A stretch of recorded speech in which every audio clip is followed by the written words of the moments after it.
Si Makata, kapag nasasaktan, lahat ng pagpipigil ginagawa. Huwag lang may makalata.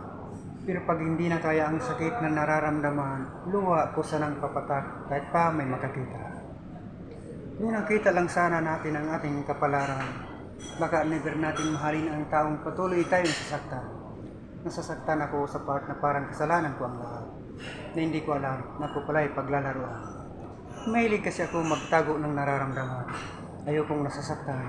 Ayokong makita ng ibang tao na mahina ko. Pero mas mahirap palang pigilin ang luwang pumapatak kung ang pati puso mo gusto lang iyak.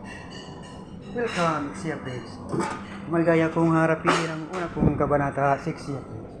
Ito ang yugto ng aking buhay, Sia Page. Nakakirang kalimutan ang noon na lagi kong nila. Mga nauna at nauli kong nila. Maraming salamat sa inyo, mga kaibigan. Salamat. Salamat po sa mga pinapanood at pagtangkilik sa dalag.